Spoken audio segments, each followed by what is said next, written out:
Welcome to the Deep Dive. Today we're plunging straight into a really pivotal moment in modern history and the figure who shaped it.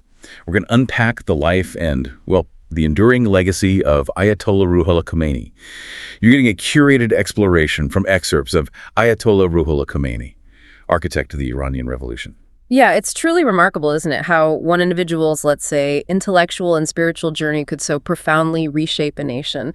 Our mission today is really to distill the key insights, from his early life, his philosophical ideas, right up to the revolutionary change he brought, basically giving you a clear understanding of this complex figure. That's a crucial point. And building on that, this is sort of your essential shortcut, not just understanding the what, but really the why of the Iranian Revolution through the lens of its founder. So let's unpack this. We should probably begin with his roots. Born Ruhollah Khomeini, September 1902, in Khomeyn, Iran. He entered a deeply religious family. And imagine, his father was tragically killed when he was just, 2 years old, so he was left to be raised by his mother and aunt.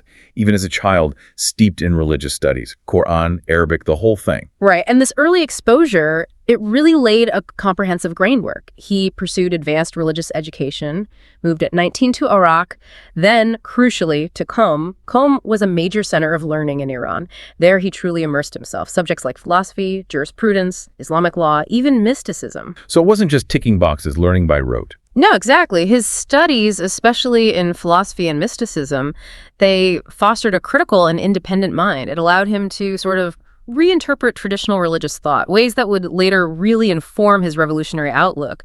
By the 1930s, he'd become a prominent Shia scholar, and then ultimately he achieved that revered title Ayatollah in the 1950s.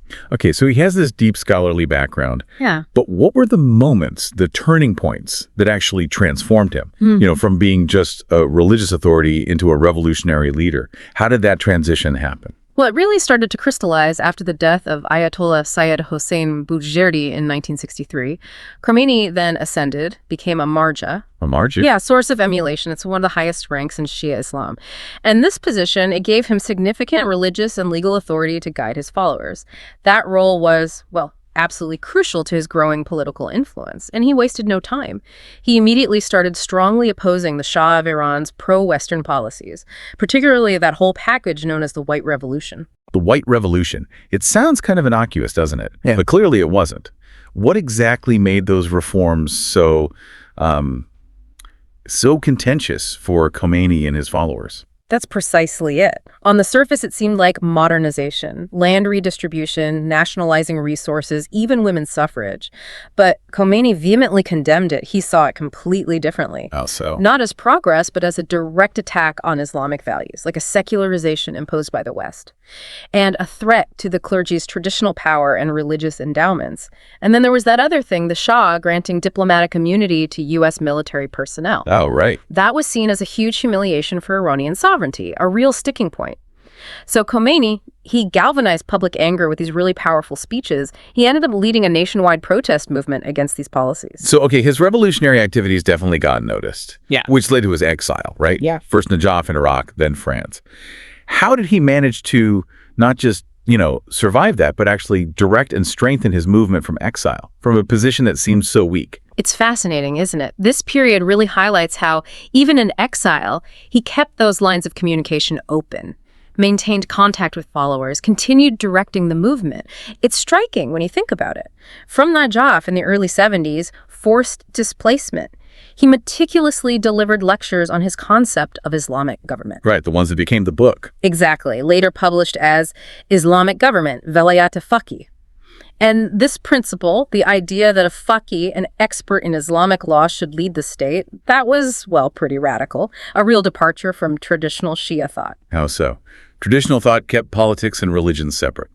Largely, yes. Historically, Shia thought maintained a separation between religious authority and direct political rule, at least until the return of the hidden imam. So Khomeini's reinterpretation fundamentally reshaped the whole concept of governance in Iran. It essentially established the ideological blueprint for the future state. He basically turned Exile into a powerful publishing house for his revolutionary ideas. Okay, so the ideological groundwork is laid. The stage is set.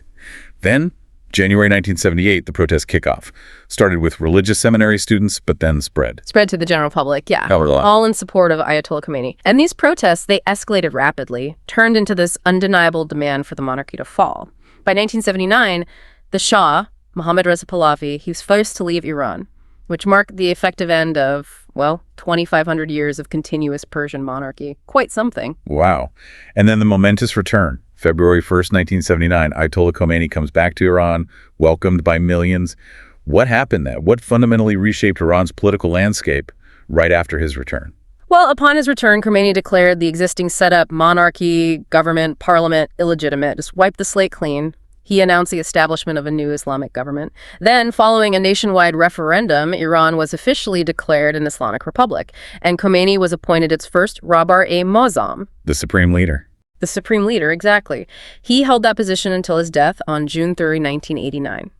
And under his leadership, Iran established this completely new Islamic system, founded squarely on that principle we talked about, Velayat-e Faqih, integrating religious authority directly into the structure of the state. Which brings us to his broader ideology, often called Khomeynism. So beyond just the initial revolution, what does this ideology actually mean for Iran and its direction, even today? Well, Khomeynism, this collection of his religious and political theories, it advocated for a government based explicitly on Shia Islamic principles, with a faqih leading the state, as we said. What's particularly striking, though, is his strong opposition to concepts like nationalism, Western-style democracy, and pluralism. He saw them as conspiracies. He reportedly called them Zionist conspiracies. Now, it's important to understand, as the source material points out, this was Khomeini's specific ideological framing. It reflected his deep-seated anti-imperialist and anti-Zionist worldview. That perspective was absolutely central to his revolutionary rhetoric. He believed dividing Muslims along national lines only weakened them. He pushed for a broader Islamic unity instead. Okay. And this rejection of nationalism, for instance, it directly influenced Iran's foreign policy later on, supporting Islamic movements beyond its borders, rather than just focusing on traditional state-to-state stuff. And the ripple effect of all this. Yeah. Both inside Iran and, well, internationally. Oh, the Iranian Revolution had profound international effects, especially within the Islamic world. It inspired various movements, definitely altered regional dynamics. And his influence, it remains significant in Iran's current politics and society. His successor, Ayatollah Ali Khamenei, serves as the present supreme leader, continuing the system of governance Khomeini established. So what we've really seen is how Ayatollah Ruhollah Khomeini, from these humble beginnings and this deep religious education, he became the architect of a revolution that just fundamentally altered Iran's trajectory and sent these massive ripples across the globe.